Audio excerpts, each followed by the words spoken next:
यह जगत सारा क्षणिक है और आत्मा एक नित्य है। आत्मा का अनुभव बस एकमात्र नित्य है।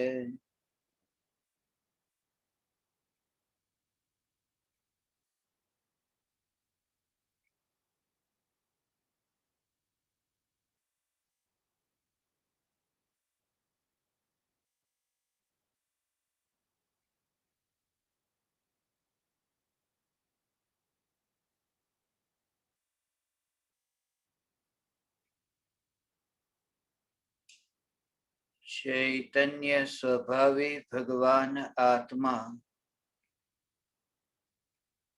अनादि अनंत शुद्ध चैतन्य मात्र है,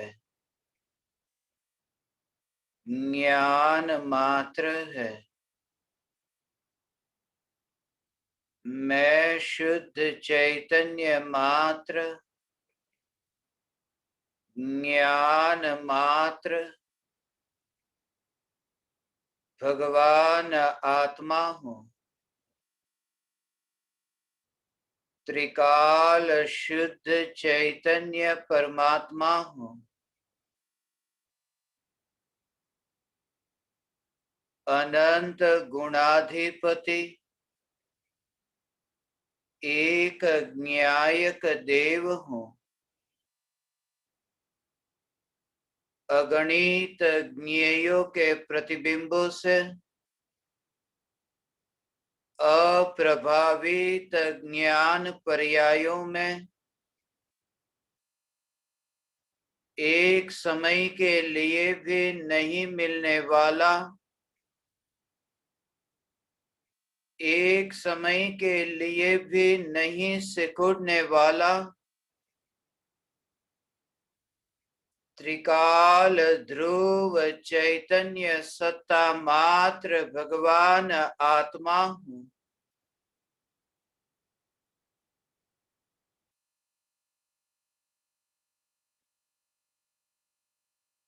पर द्रव्य तो दूर, पर्याय में भी जिसका विस्तार नहीं, पर्याय तो दूर, गुणों के भेद में भी जिसका विस्तार नहीं, ऐसा पर्याय से पार और गुण भेद से पार चैतन्य परमात्मा यही मैं हूं। न्यायक की अनुभूति तक पहुंचने का एक ही उपाय है।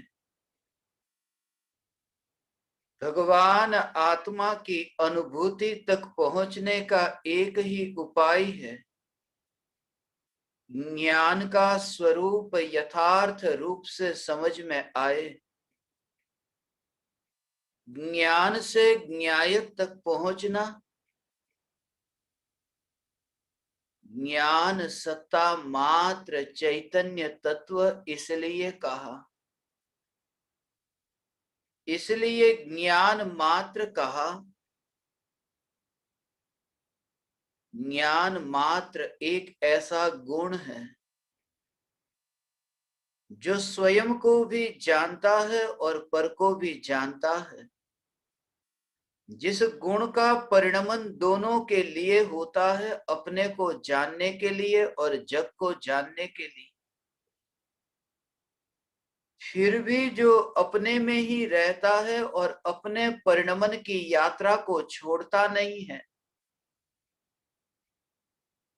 सारे जग में सर्वत्र परिभ्रमण करके भी,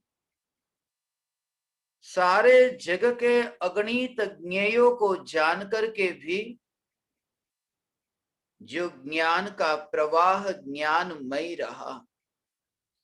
इसलिए इस ज्ञान के प्रवाह में विकार नहीं और इस प्रवाह के बाहर मेरा कहीं फैलना नहीं। ऐसी यथार्थ श्रद्धा के बल पर सहज ही विकल्प गिरने लगता है और निर्विकल्प अनुभूति प्रकट होती है। व्यर्थ का आवरण सहज ही हटने लगता है, उस आवरण को हटाना भी नहीं पड़ता। आवरण बहुत छोटा है और चैतन्य परमात्मा इतना विराट है, विराट होने पर भी विराट का दर्शन क्यों नहीं हुआ?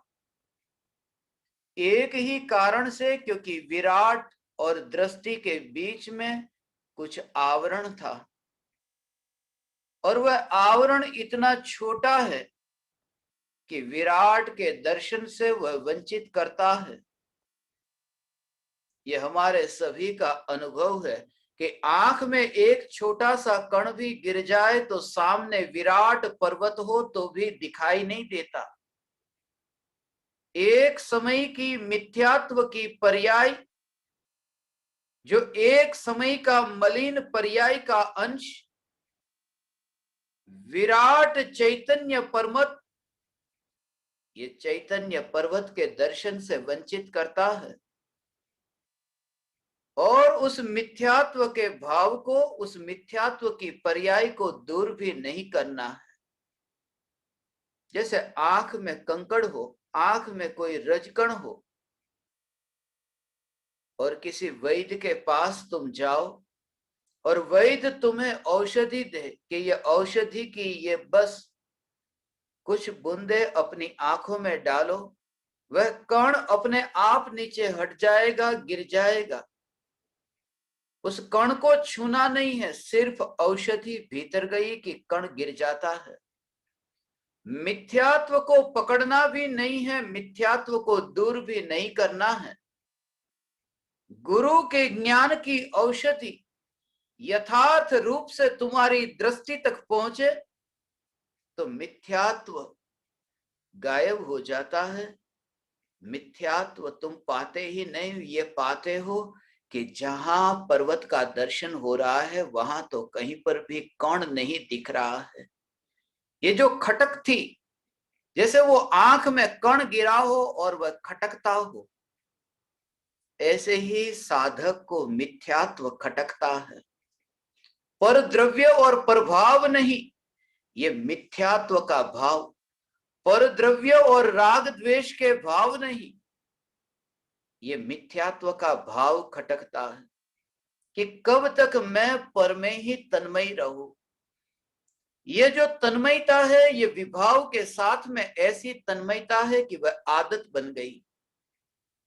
लंबे काल तक मिथ्यात्व के साथ रहते रहते, लंबे काल तक कीचड़ में साथ में रहते रहते ऐसा लगता है कि बस इसे छोड़ो तो मैं जीऊंगा कैसे।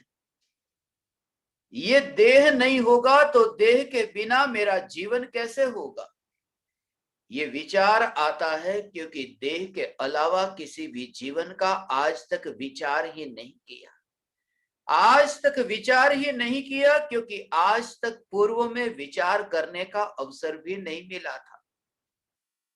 निगोध की अवस्था में अनंत काल बीता और अनंत काल में एक बार भी वह अवसर नहीं मिला चैतन्य तत्व विचार का। ये जो शक्ति वर्तमान में प्राप्त हुई है, उस शक्ति का तुम सदुपयोग करते हो। तुम जो ये चैतन्य तत्व विचार करते हो, उस चैतन्य तत्व विचार में ज्ञान और आनंद को मुख्य करो।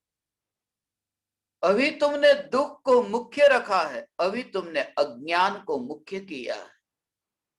अज्ञान और दुख को मुख्य करके मुक्ति के मार्ग में शुरुआत हो ही नहीं सकती। जो भी तुम्हारी शिकायत है कि मेरा अज्ञान कैसे दूर हो, जो भी तुम्हारी शिकायत है कि मेरा दुख कैसे दूर हो, अज्ञान और दुख को दूर नहीं करना है। सिर्फ यह स्वीकार करना है कि मैं ज्ञानानंद स्वभावी हूं, कि तुम पाओगे कि वहां तो न अज्ञान है न तो दुख है, यहाँ पर ज्ञान और आनंद है।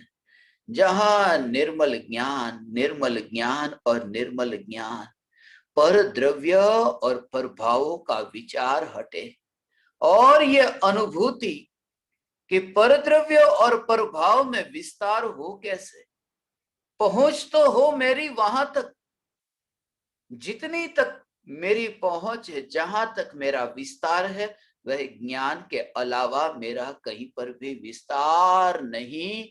ऐसा मैं त्रिकाल ध्रुव चैतन्य सत्ता मात्र भगवान आत्मा, ज्ञान और सुख के बाहर मेरा विस्तार नहीं। अभी तो दुख का अनुभव होता है, और दुख का अनुभव नहीं होता, और दुख को भोगने में भी अभी आनंद आता है, उसमें भी आनंद आता है, दुख को भोगने में भी।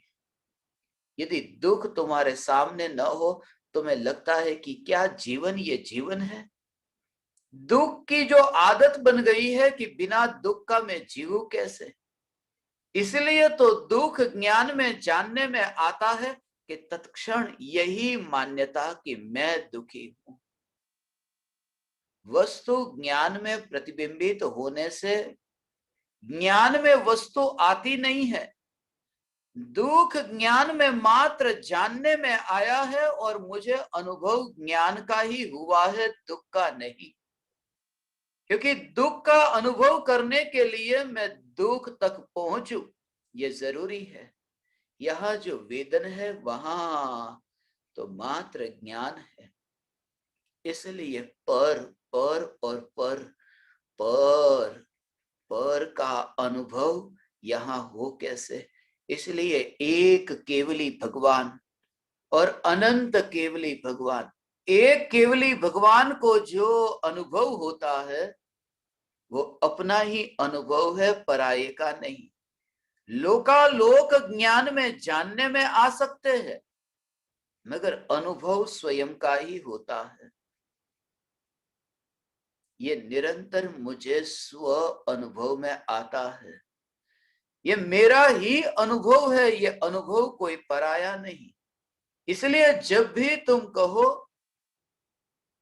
कि उस व्यक्ति का मुझे अच्छी तरह से अनुभव है, उस जगह का मुझे अच्छी तरह से अनुभव है, वो अनुभव उस जगह का नहीं है, उस जगह का अनुभव वह भी तुम्हारा ही अनुभव है। उस व्यक्ति का अनुभव उस व्यक्ति में से नहीं निकला, उस व्यक्ति का अनुभव भी तुम्हारे में से ही उत्पन्न हुआ है, बाहर से नहीं, वो उत्पन्न हुआ है वह अपने में से। पूर्णिमा का दिन है और सागर में ऐसी लहर उठती है, वो जो लहर उठती है वो चंद्रमा में से नहीं उठती। कहते हैं आज सागर पागल हो गया। वह जो पागलपन है वो पागलपन चंद्रमा में से नहीं उतरा है, वह सागर में ही वह सामर्थ्य था, वही व्यक्त हो रहा है। जो भी जग का अनुभव है वो जग में से नहीं आता, वह अनुभव अंतर से ही आता है, क्योंकि वह अंतर का अनुभव है, यही आत्मा का अनुभव है। इसलिए प्रति समय जहां जहां एक एक समय की पर्याय में ज्ञान व्यक्त होता है। इसलिए ये शिकायत नहीं, सबसे पहले तुम्हारी जो कमजोरी है उस कमजोरी को दूर करने का यही उपाय है। यही उपाय कि तुम अपने को दुख स्वरूप जो मान करके बैठे हो, वो दुख की वेदना को व्यक्त करना बंद करो। तुम भोगते भी हो और व्यक्त भी करते हो, ये एक आदत बन गई है। जो व्यक्ति जितना ज्यादा दुख को व्यक्त करता हो, और दुख को व्यक्त करते हो इसलिए क्योंकि सामने वाला जो व्यक्ति है वो तुम्हारे दुख को सुनता है। तुम्हें लगता है कि मुझे सहानुभूति मिलेगी मैं अपने दुख को बताऊं, और जैसे ही तुम्हें सहानुभूति मिलती है कि तुम्हें और दृढ़ता आई कि यह दुख तो रखने जैसा है, क्योंकि व्यक्त करने पर तो सहानुभूति मिलती है, लोगों से थोड़ा साथ सहकार सहयोग मिलता है, तुम्हें अंतर में वो भाव को पुष्ट करने का एक कारण मिल गया। इसलिए यदि सुखी होना है तो सुखी होने के लिए सबसे पहला तो यह कि दुख को दुनिया के सामने गाना बंद कर दो। मैं बहुत दुखी हूं, ये गीत गाना तुम बंद कर दो, शुरुआत यहां से करो, क्योंकि यही तुम्हारी शुरुआत है जिससे तुम्हें पर ये लोगों के पास में जाकर के एक संस्कार और दृढ़ होते जाते हैं। तुम कहोगे दुख है तो व्यक्त क्यों न करूं, मगर दूसरों के पास जाकर के जो तुम दुख व्यक्त करते हो, सबसे पहले तुम ये विचार करो कि दूसरों को तुम्हारे दुख में रस है कि नहीं। कोई भी व्यक्ति तुम्हारे दुख को सुनना नहीं चाहता, यदि वो सुनता भी है तो वो मजबूरी में सुनता है, यदि वो सुनता है तो भी वो औपचारिकता के रूप में तुम्हारे दुख को सुनता है। कौन है जो यहां तुम्हारे दुख को सुनना चाहे? कौन है ऐसा कि जो तुम्हारे दुख को लेना चाहे? वो सामने वाला मेरा दुख क्या लेगा? वह अपने दुख से कम पीड़ित है कि वो मेरा दुख लेगा? यह सबसे बड़ी भ्रांति है कि दुनिया के सामने मैं ये दिखाऊं कि मैं दुखी हूं, अरे मेरे तकलीफ में हूं, मेरे पास में भोजन नहीं, मेरे पास धन नहीं, मेरे पास पहनने को वस्त्र नहीं, ये बताऊं। इससे भिखमंगापन और बढ़ता है, इससे स्वतंत्रता और आनंद की प्राप्ति नहीं होती, इससे गुलामी और बढ़ती है। इसलिए क्योंकि जब तुम अपने दुख को किसी के सामने बताते हो, आनंद स्वरूप को भूल करके, दुख स्वरूप मान करके, और उसे भी अभिव्यक्त करने की भावना से लोगों को ढूंढते हो। लोग एक दूसरे से मिलते हैं, कहते हैं एक दूसरे को अपने मन की बात कहो, अपना दुख एक दूसरों के साथ में शेयर करो, कम हो जाता है। ये उपाय नहीं। तुमने कितनी बार अपने जीवन में दूसरों के सामने अपने दुख को बताया होगा? कितने लोगों के सामने दुख बताया और कितने लोगों के सामने तुमने दुख की अभिव्यक्ति करके अपेक्षा रखी कि कोई सहानुभूति मिले? मिली है, अनंत बार तुम्हें सहानुभूति मिली, मगर सुख नहीं मिला।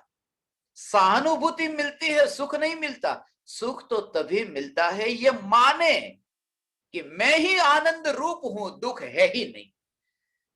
वो तुम्हारे में ऐसा संस्कार और दृढ़ होगा कि बस मैं आनंद स्वरूप, मैं ज्ञान स्वरूप। अज्ञान अज्ञान अज्ञानी, जब भी तुम किसी के सामने जाते हो यही कि अरे मैं तो अज्ञानी अज्ञानी अज्ञानी, और यही विचार तुम्हारे अंतर में चलता रहता है। तत्व विचार तो ऐसा ही हो कि मैं ज्ञान स्वरूप हूं, तत्व विचार ऐसा ही हो कि मैं आनंद स्वरूप हूं। तुम कहो मेरे अंदर इतना दुख है, किसी के सामने तो मैं व्यक्त करूं। अक्सर ऐसा ही होता है। ये शिकायत तुम्हारी ऐसी है, दुनिया वालों ने तुम्हारे दुख को सुनने के लिए ठेका नहीं लिया। जब तुम अपना दुख किसी के सामने बताते हो, तुम ये बताते हो कि मैं क्या करूं, मेरे घर में इतना कचरा इकट्ठा हुआ है, मैं किसी के घर में डालने तो जाऊं, उस कचरे को मैं फेंकने तो जाऊं, मुझे कोई न मिला तो किसी का घर मिल गया। मगर जिसके घर में तुम कचरा डालने जाते हो, वह व्यक्ति भी कहता है मेरे घर में भी इतना कचरा है, मैं भी तो कुछ करूं। वह तुम्हारे घर में कचरा डालने आता है। पूरी दुनिया में लोग एक दूसरे के सामने कचरा फेंकने ही जाते हैं, और एक दूसरे के घर में कचरा डालने जाना ये कचरे से मुक्त होने का उपाय नहीं है, ये दुख से मुक्त होने का उपाय नहीं है। ना मैं दुखी हूं, ना मैं दुख को दूसरों के सामने अभिव्यक्त करता हूं, ना मुझे दूसरों से सहानुभूति की अपेक्षा है, और उससे तुम्हें एक स्वतंत्रता रूप जीवन का अनुभव होगा। तुम अपने को एक समय के लिए भी किसी पराये का तुम अपने को गुलाम नहीं मानोगे।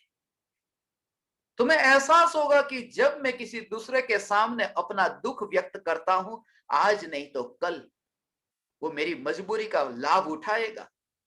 आज सुन लेगा मेरे दुख को, मगर कल वह अवसर आएगा कि वह उसका बदला लेगा, कहीं ना कहीं उसका लाभ उठाएगा।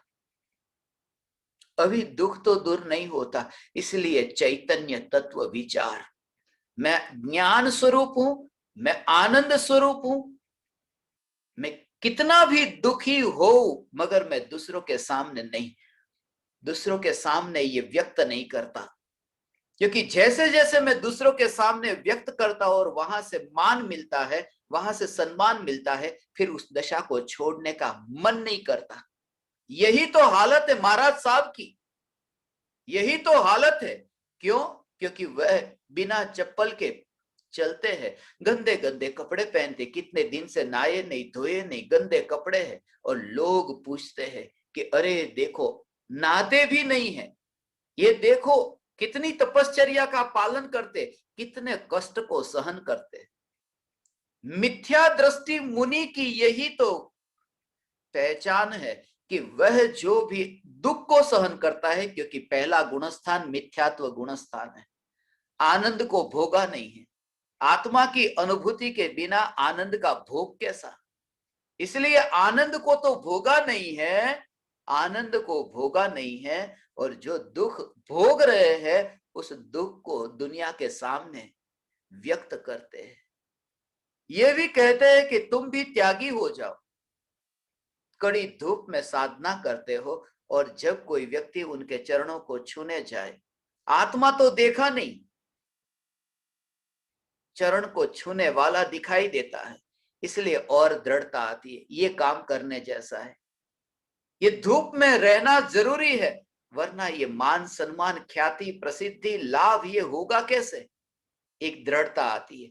ऐसे ही तो वो क्रियाकांड छूटता नहीं है, इसलिए तो एकासना, इसलिए तो उपवास, इसलिए तो ये वर्षी तप, तरह तरह के तप करने में रस आता है, क्योंकि तुम जितने भूखे रह करके दुख का अनुभव करते हो, दुनिया तुम्हें सम्मान देती है। जब तुम भूखे रहते हो तब तुमने आनंद नहीं भोगा है, जब तुम भूखे रहते हो तब तुम निर्विकल्प नहीं हुए। 1 साल तक तुम निर्विकल्प हो गए, यहां तो 48 मिनट निर्विकल्प हो जाओ तो केवल ज्ञान हो जाए। वो आनंद को नहीं भोगा, वो दुख को भोगा है, और वह दुख बढ़ता जाता है, वो मिथ्यात्व और गाढ़ होता जाता है, क्योंकि यही आदर मिला। इसलिए ये खास, यदि आपका बच्चा है, वो बच्चा बीमार हो, और बीमारी के समय यदि आप बच्चे का बहुत ध्यान रखते हैं, बच्चे को इतना प्रेम देते हैं, बीमारी के समय बच्चे को इतना अधिक प्रेम न देना, वरना उससे भी बच्चे को आदत बनेगी कि कभी प्रेम मुझे चाहिए माँ बाप का, तो मुझे बीमार होना जरूरी है। जब वह बच्चा बीमार नहीं है तब भी तुम उसे प्रेम देना, कि उसे ये चाहना न करनी पड़े कि कब बीमार हो जाऊं और माँ बाप का प्रेम मिले, क्योंकि जब वो दर्द में है तब तुमने उसे प्रेम दिया, उसको और दृढ़ता आई कि बस बीमार होने में अच्छा है।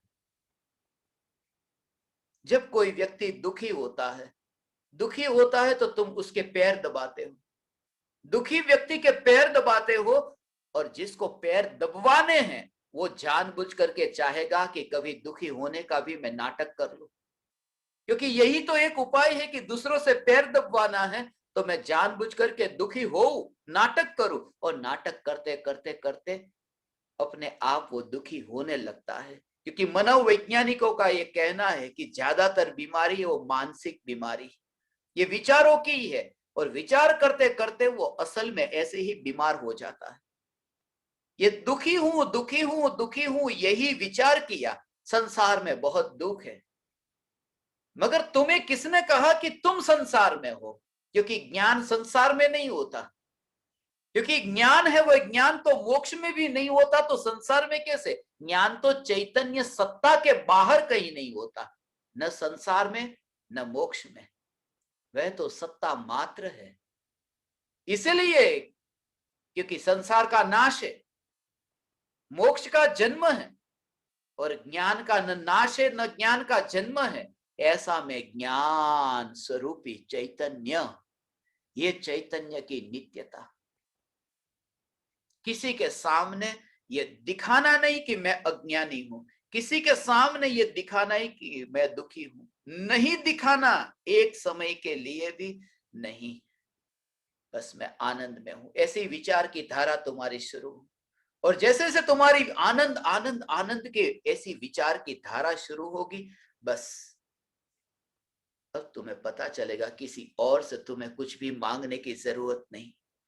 ऐसी दशा तुम्हारी प्रकट होगी कि जहां तुम्हें अब कहीं पर भी किसी से कुछ भी नहीं मांगना पड़ता, कोई अपेक्षा नहीं रहती, किसी को भी तुम्हारे दुख से कोई लेना देना नहीं है। सुन सुन करके लोगों को ऊब पैदा होती है कि बहुत हो गया, कब ये बंद करे अपनी बकवास कि मैं बहुत दुखी हूं, बहुत दुखी हूं। नहीं, तुम्हारी विचार श्रेणी जो है वो उस प्रकार से शुरू हो कि मैं आनंद स्वरूप हूं। हे ज्ञान दीपक, ये द्रव्य दृष्टि से चैतन्य तत्व का चिंतन हुआ। जैसे भी शरीर में स्थिति हो, शरीर की स्थिति किसी भी प्रकार की हो, मगर तुम निराश न हो, तो भी तुम्हारे भीतर वो सकारात्मक दृष्टिकोण से तुम्हारे भीतर देह की स्थिति कैसे भी हो, अंतर में वह अनुभूति हो सकती है। कृपालु देव ने यह शिकायत तो नहीं की। कोई भी व्यक्ति यदि सकारात्मक दृष्टिकोण से ये विचार करो, बस तुम्हारा एक दूसरा तीसरा ऐसे ही कदम तुम्हारे सुख की ओर ही आगे बढ़ते हैं। मगर पहला चरण यही होगा कि मैं आनंद स्वरूप हूं, ये विचार उठा। दुख का अंश भी नहीं, आनंद स्वरूप, पूर्णानंद स्वरूप हूं, ये विचार उठा।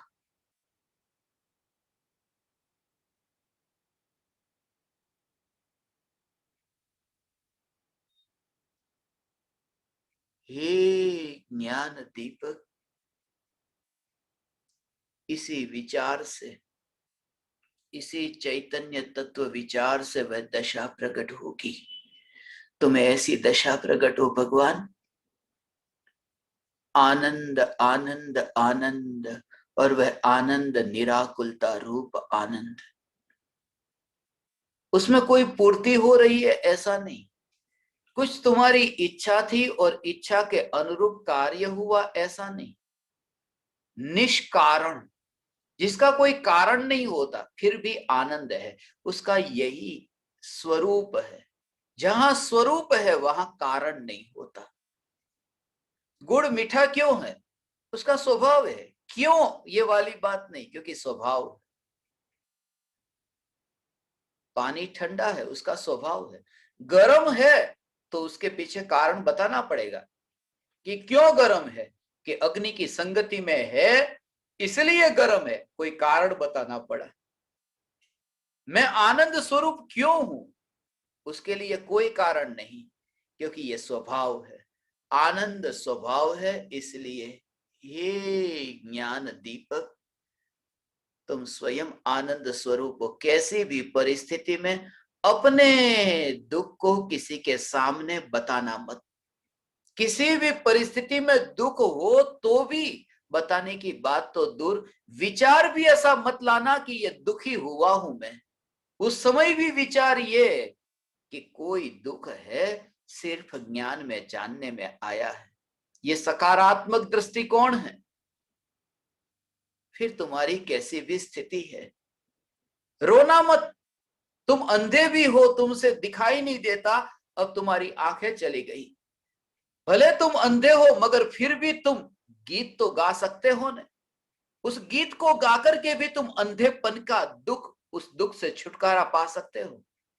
भले ही तुम लंगड़े हो मगर लंगड़े होकर के भी तुम चित्र बना सकते हो।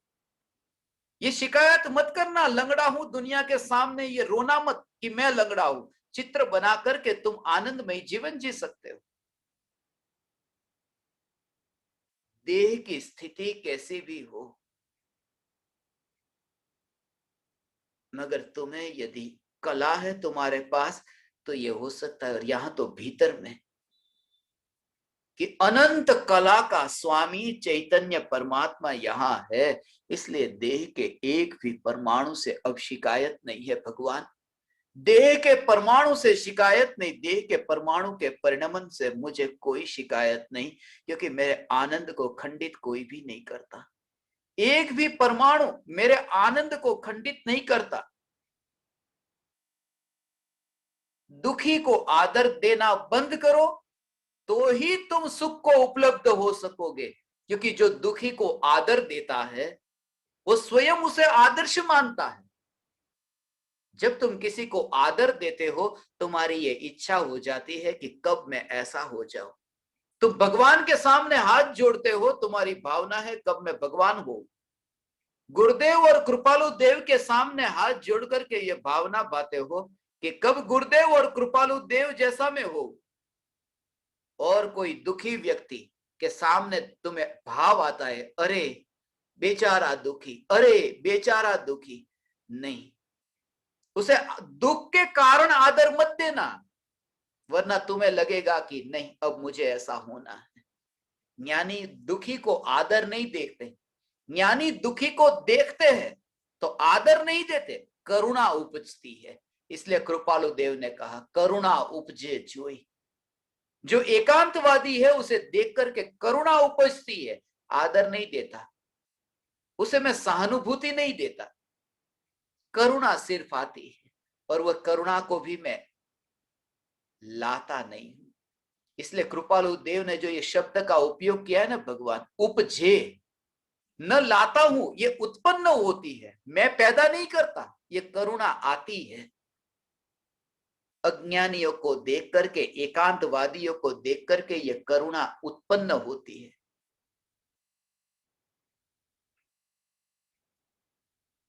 दुखी को देख करके सिर्फ सिर्फ स्वयं के सुख स्वभाव की ओर नजर करना, और जिसने स्वयं के सुख स्वभाव को देखा वो सामने वाला पर्याय में भले कितना भी दुखी हो, दृष्टि में वह दुखी नहीं दिखता। इसलिए तो ज्ञानी, नहीं तो मिथ्या दृष्टि को परमात्मा कैसे दिखते। तुम जरा विचार करो भगवान कि जो इतना कष्ट सहन करता हो, निगोदिया जीव जो एक सांस में 18 बार जन्म मरण करता हो, इतना दुखी हो, और कोई सम्यक दृष्टि उसे आनंद स्वरूप देखे, वो कैसे देख सकते हैं। वो तो अनंत दुखी है। अनंत दुखी होने पर भी सम्यक दृष्टि निगोदिया को आनंद स्वरूप देखते हैं, क्योंकि परमात्मा स्वरूप देखते हैं। परमात्मा दुख स्वरूप नहीं होता, परमात्मा आनंद स्वरूप है। इसलिए निगोदिया को आनंद स्वरूप देखते हैं, क्योंकि परमात्मा स्वरूप देखते हैं। तो निगोदिया दुखी नहीं है। निगोदिया दुखी हो तो हो, मगर सम्यक दृष्टि कहते मेरी दृष्टि आनंद पर है, इसलिए मुझे जहां देखूं प्रत्येक आत्मा आनंद स्वरूप दिखाई देता है। हे ज्ञान दीपक, ऐसी आनंद स्वरूप की अनुभूति तुम्हें हो भगवान। ऐसे ही आनंद स्वरूप की अनुभूति, मूल कारण को तुम पहचानना। आज तक तुमने मूल कारण को नहीं समझा, इसलिए ही एक दुखी को देख करके दूसरा दुखी, तीसरा दुखी, वो दुखी की कतार होती है। एक जीव दीक्षा ले लेता है, कष्ट को सहन करता है। इसलिए तुम्हारी नजर में जो महाराज साहब की वो पहचान है, महाराज साहब कौन? धूप को सहन करने वाले, सर्दी को सहन करने वाले, भूख प्यास को सहन करने वाले। बस ये सहन करने वाले दुखी, सुखी नहीं, ये सब सहन करने वाले। क्योंकि सुखी सहन नहीं करता, सुखी की नजर में तो सहजता होती है, सहन नहीं होता। वह तो सहज रूप से न्यायक को जानता है, सहज रूप से ज्ञान का अनुभव करता है। ये ज्ञानी की पहचान है। इसलिए जब भी तुम बिना कपड़े वाले, जब भी तुम भूखे प्यासे को देखो और तुम्हें ऐसा है अरे नहीं, ऐसा देख करके मैं नहीं। इसलिए मुनिराज के प्रति जो भक्ति का भाव है, तुम मुनि के पास जाओगे ना भगवान, तुम कभी तो जाओगे ना। भावलिंगी मुनिराज, जब तुम वन में जाओ भगवान, तब तुम भावलिंगी मुनिराज को वो अंतर में जो निर्विकल्प अनुभूति का जो निराकुल आनंद हर अंतर मूर्त में भोगते हैं, ऐसे निराकुल आनंद को भोगने वाले मुनि का अहो भाव तुम्हें आए और मस्तक झुके। मैं मस्तक झुकाने का मना नहीं करता, मैं ये नहीं कहता कि दूसरों के सामने मत झुकना। यदि ऐसा समय आ जाए तो ये पृथ्वी नर्क हो जाएगी, कि जहां कोई दूसरे के सामने ऐसा कोई पुरुष न रहा कि जिनके चरणों में तुम झुक सको। सीधी सी बात है कि वह भूमि अब ज्ञानियों की भूमि न रही, कि जिनके चरणों में तुम झुक सको, ऐसा कोई दिखता नहीं। इसलिए ये नहीं कहता कि झुकना खतरनाक है। झुकना जहां तुम्हें वो चरण मिल जाए वहां झुकना, मगर दुखी को देख करके मत झुकना, आनंद के भोग में जो हो उनको झुकना। तो तुम भी मानोगे कि ये आनंद मुझे कब प्रकट होगा भगवान, वरना तुम ये देखोगे कि मैं कब भूख प्यास सहन करूंगा उनके जैसी जैसी वो सहन करते हैं। ये झूठी मान्यता। हे ज्ञान दीपक, मैं तुम्हें आनंदमय देखना चाहता हूं, मगर तुम्हें आनंदमय कब देखूं? तुम्हें आनंद आनंद आनंद में झूलता देखना चाहता हूं, कब देखूं? तभी देखूंगा जब मैं तुम्हारे दुख को एक और करके मैं अपने आनंद को ऐसा भोगूं और तुम्हें भी आनंद रूप देखूं। जब तुम्हें मैं आनंद रूप देखता हूं तो तुम्हारे अंतर में वो दृढ़ता आएगी। वो यही दृढ़ता आएगी। सेठ नौकर को देखता है, सुबह से शाम तक वो नौकर को देखता है, चल पानी लेके आ, चल ये कर, वो बार बार सुनता है। अब वो नौकर नौकर वो उसको कोई पूछे कि तू कौन है? नौकर हूं। दिन में इतनी बार उसने जो सुना है, जिस तरह से उसके साथ बर्ताव हुआ है, कि उस बर्ताव के कारण यदि कोई उसको कहे कि सेठ सेठ है, तुरंत कहेगा नहीं सेठ नहीं है। भले वो वहां बैठा है और बाहर से किसी ने दरवाजे से बोला कि सेठ है कि ना सेठ नहीं है, उसे लगता ही नहीं कि मैं सेठ। कैसे माने सेठ? क्योंकि यही मान्यता दृढ़ हो गई है सुन सुन करके, यही बार बार विचार करके। इसलिए संसार में बहुत दुख है। नहीं है, नहीं है। क्या नहीं है? संसार में दुख नहीं है? अरे संसार न्यायक में नहीं है। ऐसा में न्यायक, ऐसा में न्यायक देव जिसमें संसार नहीं है, ऐसा हो भगवान। कोई आएगा न, जैसे कोई दरवाजे पर आए और पूछे सेठ है, तो वो नौकर क्या कहता है? नहीं है नहीं है नहीं है नहीं है। ऐसे ही जब कोई तुम्हारे पास आए और पूछे दुख है, तो कहो नहीं है। कौन है? कि यहाँ तो न्यायक देव है, देव है, दुख नहीं है भगवान, दुख नहीं है। ऐसा गुजराती में एक रोदना नहीं रोवाना बीजानी सामे रोदना रोवानी आदत पड़ी गई है। और मैं चाहता हूं ज्ञान दीपकों के लिए कि हे ज्ञान दीपक, तुम्हारा रोना धोना बंद हो।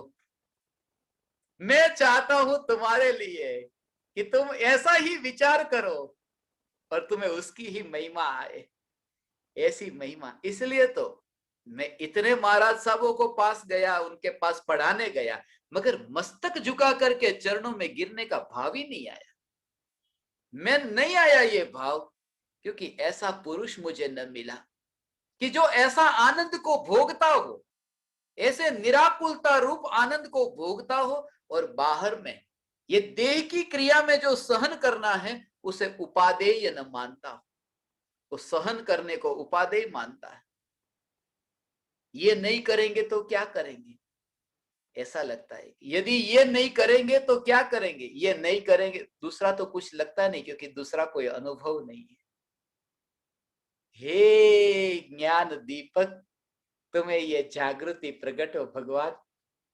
अनंत काल के भले ही ये संस्कार हो, मगर मैं तो बस ऐसा ही, यही यही यही हथौड़ा, ऐसा मैं हथौड़ा मारूंगा, ऐसा तुम्हारे ऊपर हथौड़ा मारूंगा, जैसे ही तुम ऐसा दुख को लेकर के आए, ये हथौड़ा मारा कि तोड़ो इसको, नहीं है यहाँ पर, दुख की बात ही मत उठाओ। ऐसा भले शास्त्रों में ज्ञानियों ने कहा न, शुरुआत ठीक थी, मगर कब तक वहां पर ही रहेंगे? आगे जाओ, आगे जाओ भगवान। कृपालु देव ने शुरुआत की न, जे स्वरूप समझा विना पाम्यो दुख अनंत। ये शुरुआत की, दुख से शुरुआत की थी ना, जे स्वरूप समझा विना पाम्यो दुख अनंत, कि दुख को भोगा है, मगर वहां तक ही आत्मसिद्धि शास्त्र पूर्ण नहीं हो गया। अंत तक लेकर गए, अंत तक शुद्ध बुद्ध चैतन्य घन स्वयं ज्योति सुख धाम, सुख धाम तक लेकर गए। दुख की बात तो बहुत पीछे छूट गई थी। शुरुआत भले अंधेरे से हुई, मगर पूर्णता कहां हुई? अंत नहीं कहता हूं क्योंकि ये अनंत है, इसलिए पूर्णता कहता हूं। पूर्णता कहाँ हुई? सुख धाम में। हे ज्ञान दीपक, तुम सुख धाम हो। तुम स्वयं ही कंगाल होकर के रहोगे तो और ज्ञान के दीपक कैसे जलेंगे? जब तुम इतने सम्राट न रहोगे तो तुम्हारे सामने जो आएगा वो धनवान कैसे होगा? तुम्हें तो और ज्ञान के दीपक प्रज्वलित करने हैं। तुम्हें तो ये परंपरा से जग में भगवान, ये 18,500 बरस तक ये तुम्हारे हाथ में ये बागडोर है, ये तुम्हारे हाथ में, और होगा होगा होगा होगा होगा होगा और होगा। ये होगा, ये दृढ़ निश्चय कि मैं आनंद स्वरूप हूँ। ओ हो ऐसा है भगवान, ऐसा आनंद स्वरूप। इसलिए मुनिराज की वह दशा, इसलिए मैंने तुम्हें कहा एकांत की खोज, जहां तुम्हें कोई दूसरा मिलेगा ही नहीं। दूसरा मिले तो तुम्हें बोलने जाओगे ना, दूसरा कोई मिले तो बोलने जाओ मैं आजकल बहुत तकलीफ में हूं, ऐसा है, शरीर में दर्द हो रहा है।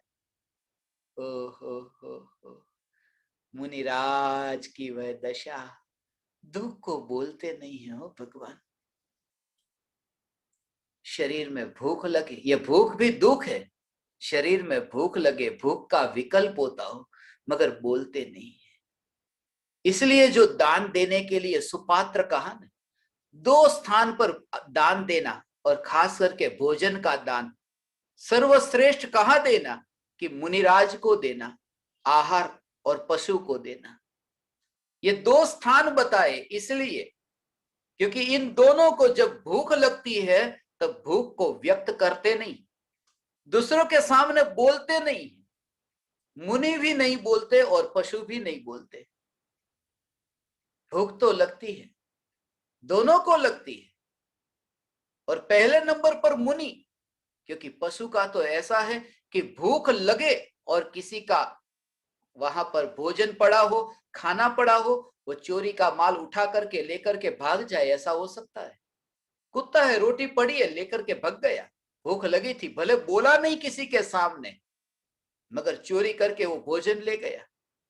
मुनिराज तो ऐसे हैं जो बोलते भी नहीं है, और किसी का भोजन हो तो उठाकर लेते भी नहीं है।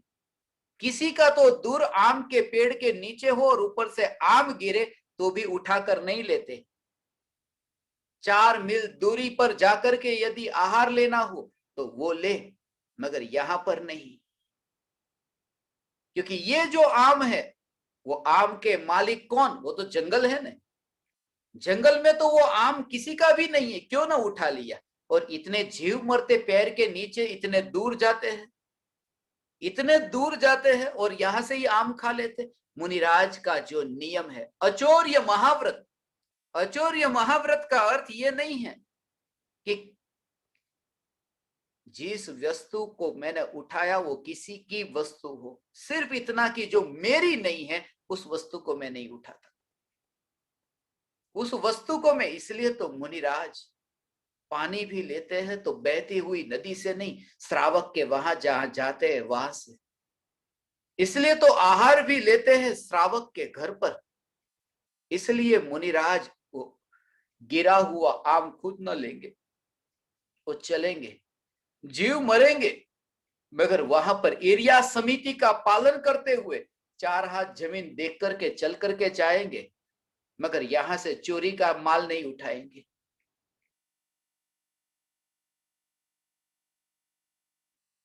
जिस भूमिका में है उस भूमिका में मुनिराज का वह नियम। दुख तो है, भूख तो है, मगर उसको बताते नहीं है, और ऐसी ही दशा प्रकट हो, ऐसी ही दशा प्रकट हो। बोलते नहीं है, मेरा दुख इतना है, वो बोलते नहीं है। यहां तक कि कोई दूसरा कुछ बोलने न आए कि आपका दुख कैसा है, उसके लिए चुप कर देते हैं। इसलिए कृपालु देव अंतिम घड़ी में बोलते नहीं है बहुत दुखी हूं। कृपालु देव तो यह कहते हैं कोई मुझे मत बुलाना कि तबीयत कैसी है, दर्द कैसा है, दुख कैसा है, कोई मुझे मत बुलाना। मैं अपने आत्म स्वरूप में लीन होता हूं। ये ज्ञानी की पहचान। दुख को दुनिया के सामने बता करके सहानुभूति नहीं लेते।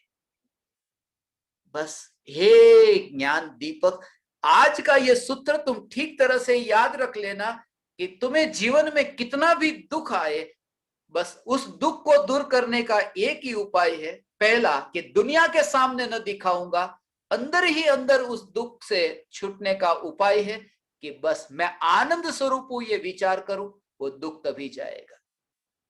बाहर के रास्ते अपने आप खुलेंगे, बाहर में भी जो निमित्त मिलेंगे वो भी तुम्हें अपने आप मिलेंगे, मगर वो सुख के कारण न बनेंगे, क्योंकि परद्रव्य सुख का कारण कैसे बने? बाह्य में जो घटना घटित होती है वो सुख का कारण कैसे बने? सुख का कारण तो यही कि जो द्रव्य का आश्रय लिया, परमात्मा का आश्रय लिया।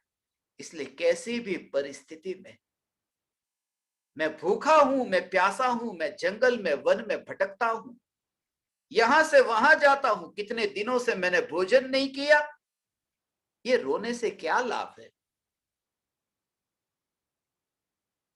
कुछ भी नहीं। लगता है मन में मानसिक तुम्हें शांति मिलेगी। दूसरों के सामने जब तुम कहो कि मेरी इतनी पीड़ा है, सामने वाला तुम्हें कहे कोई बात नहीं, सब अच्छा हो जाएगा, ठीक हो जाएगा, वो मानसिक शांति मिलेगी। मगर मानसिक शांति कोई शांति है?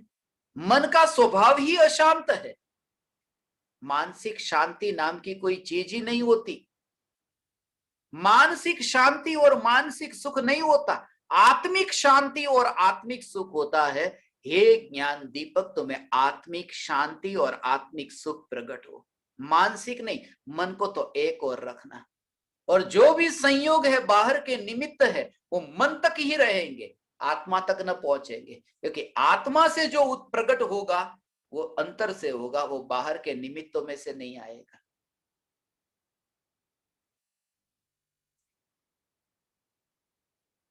कैसी भी परिस्थिति में तुम्हें ये स्वरूप की जागृति बनी रहे। तुम मूल कारण को पहचानना भगवान। हे ज्ञान दीपक, असली कारण को पहचानना।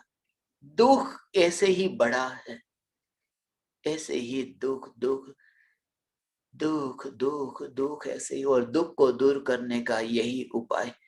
जितना भी है वो दुख है, वो असली दुख दुख है, वह एक प्रकार का वो लक्षण है बाहर का, वो जो बाहर में दिखता है वो लक्षण है कि तुम अभी दुखी हो, मगर वो असली बीमारी नहीं है। असली बीमारी भीतर में है, आनंद स्वरूप नहीं माना है, ये असली बीमारी है। बाहर में जितना भी दुख है वो सब बाहर के लक्षण है, और उसे दूर मत करना। तुम्हें बुखार आता है तो शरीर गर्म है, गर्म शरीर होना ये बीमारी नहीं है, गर्म शरीर है ये एक लक्षण है। बीमारी तो बुखार है, बुखार की बीमारी का लक्षण है गर्मपना। और कोई व्यक्ति गर्म शरीर को देख करके वहां पर बर्फ रख दे कि अभी ठंडा कर दूं, ये उपाय नहीं है, क्योंकि जो लक्षण है वो लक्षण में तुम इलाज करते हो, असली बीमारी में इलाज हो।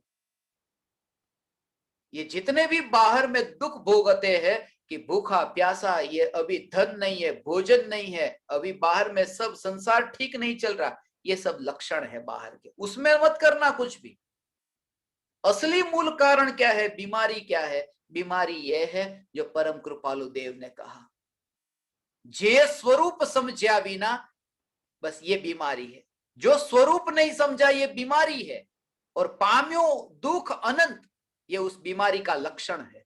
पूरी दुनिया में अज्ञानी ये लक्षण का इलाज करने लगते हैं, और ज्ञानी बीमारी की जांच करते हैं। तुम बीमारी को समझना, और बीमारी को समझ करके लक्षण को दूर करना ही नहीं पड़ेगा, क्योंकि जब तुम स्वरूप को समझते हो तो स्वरूप तो आनंदमयी है, और आनंद का भाव भोग भोग भोग जहां हो, हे चैतन्य परमात्मा, जहां आनंद का भोग होता हो, हो हो हो हो, ऐसा ये आनंद स्वरूप चैतन्य परमात्मा भगवान अनादि अनंत आनंद के अलावा और कुछ भी नहीं।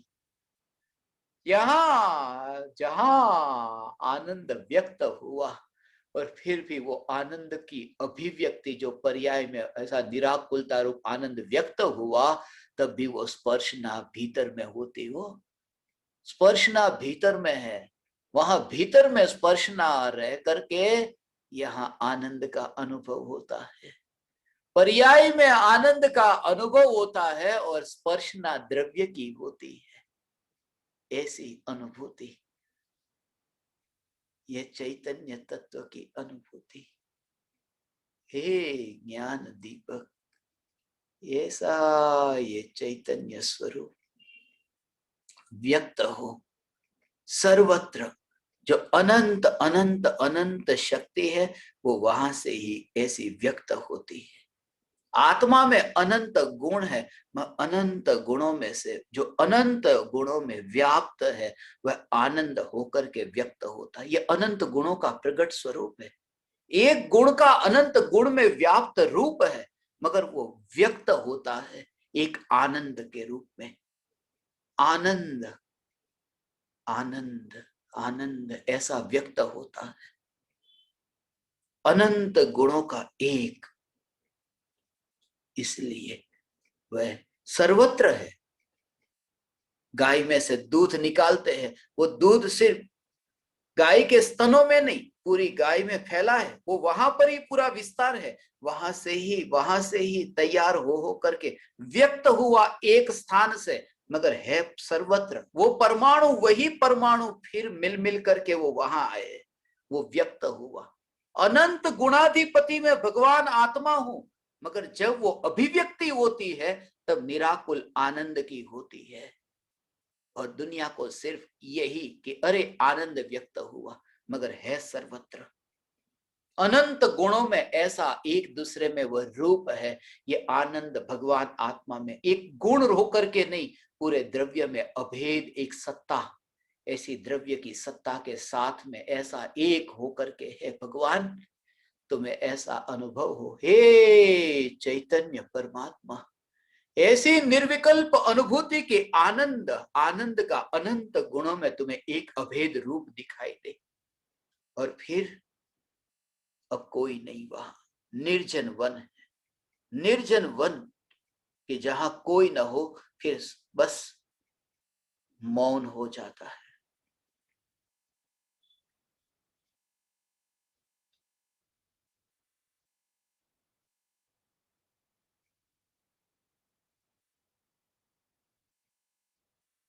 तुम आनंद को भोगते हो, वहां पर राग का विकल्प, द्वेष का विकल्प, दुख का विकल्प, ये जो विकल्प है वो विकल्प उछलते हैं, मगर विकल्प की ओर तुम्हारा ध्यान नहीं। तुम विकल्प की ओर ज्ञान को लेकर न जाओ और ज्ञान में ही रहो, तो वो विकल्प चुप होगा। वो ऐसी ही स्थिति है जैसे निर्जन वन हो। निर्जन वन में एक व्यक्ति दुखी होकर के बहुत पुकारता है, चिल्लाता है, जहां उसकी सहाय करने वाला कोई नहीं। कितना चिल्लाए, मगर सुनने वाला कोई तो चाहिए नहीं। सुनने वाला कोई नहीं, तो वो जो चिल्लाना है वो चिल्लाना बंद हो जाएगा, क्योंकि कहीं से रिस्पॉन्स नहीं मिल रहा है।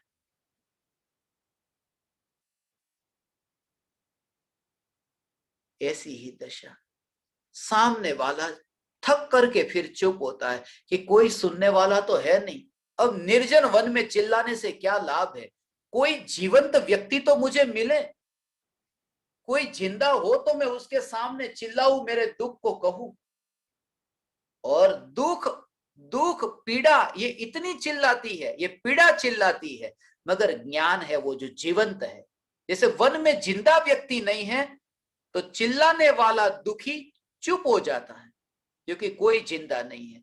जहां दुख का अनुभव होता है और वहां ज्ञान की पर्याय ध्यान न दे, ज्ञान वहां न जाए, तो दुख भी मौन होने लगता है, दुख भी घटने लगता है, क्योंकि कोई नहीं है।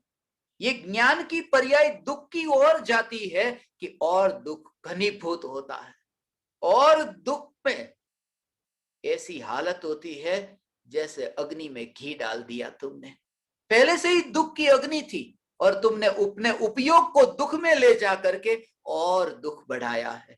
इसलिए उपयोग को दुख में मत ले जाओ, ये स्वीकार करो कि ये जो उपयोग है स्वयं आनंद स्वरूप है, दुख है ही नहीं।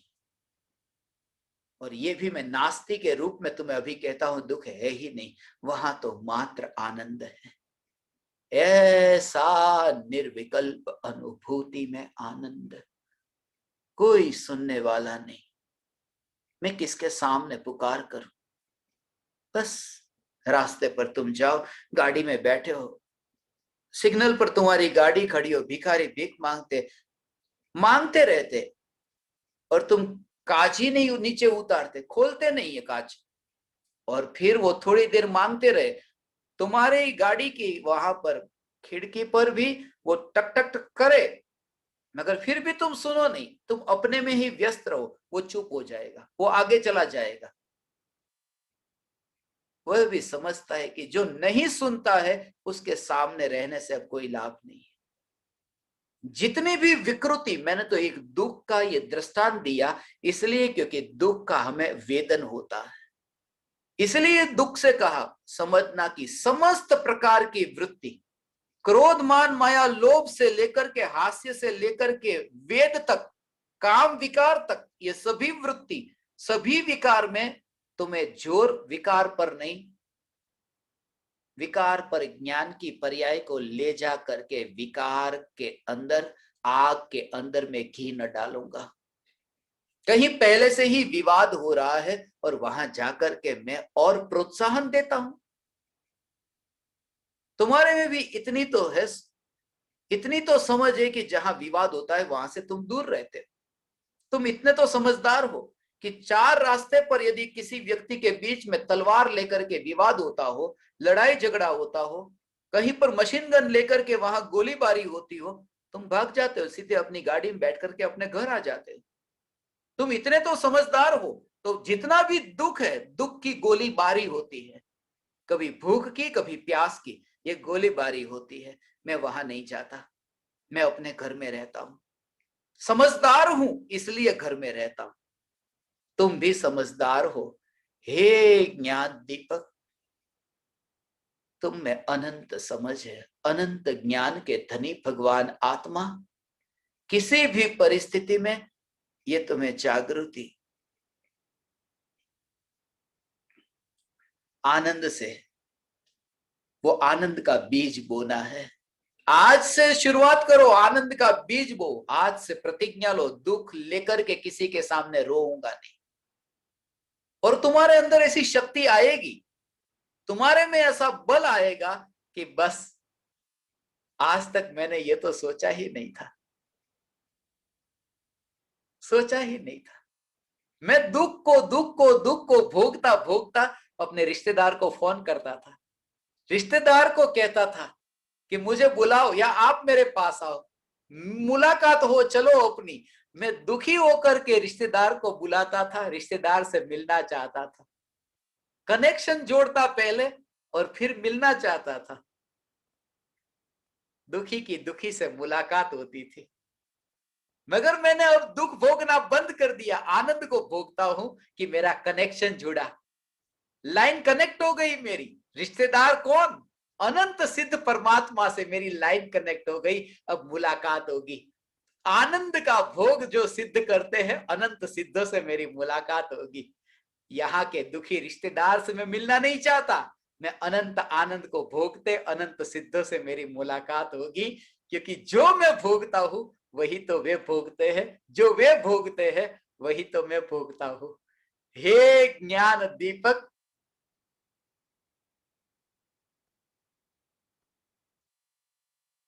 रात्रि भोजन का त्याग कर दो, बस रात्रि भोजन का त्याग करो। तुम कहोगे है हमारा त्याग रात्रि भोजन का नहीं है, तुमने रात्रि में ही भोजन करना चाहा है, तुमने दुख स्वरूप मान करके आनंद को भोगना चाहा है। रात्रि में अज्ञान की अंधकार में कभी आनंद का भोग होता है, कभी भोजन होता है। दिन में भोजन करो, ज्ञान में आनंद का अनुभव करो, अज्ञान में आनंद कभी नहीं मिलेगा। ज्ञान में आनंद का भोग, दिन में भोजन, रात्रि भोजन का त्याग है मेरा, क्योंकि दुख में और अज्ञान में मैं एकत्व करके आनंद नहीं लेता, आ ही नहीं सकता। हे आनंद स्वरूपी ज्ञान दीपक, आज दृढ़ हो जाओ, निश्चय दृढ़ करो, इससे आज इस भव में सम्यक दर्शन भले न हो, मगर आनंद की इतनी दृढ़ता आए कि तुम जहां रहो, बस भले कुछ भव बाकी बचे हो, मगर अनंत भव के सामने वो गिने चुने भव कुछ भी नहीं। बीजारोपण हुआ, ये बीजारोपण हुआ। दुख लेकर के मैं किसी के सामने रोता नहीं, आनंद दुख की शिकायत लेकर के किसी के सामने जाता नहीं। मौन होना, मौन होना, मौन होना।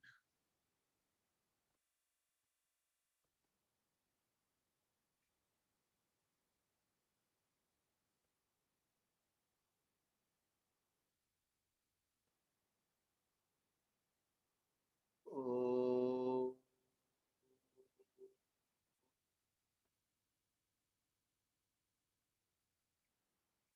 ओ,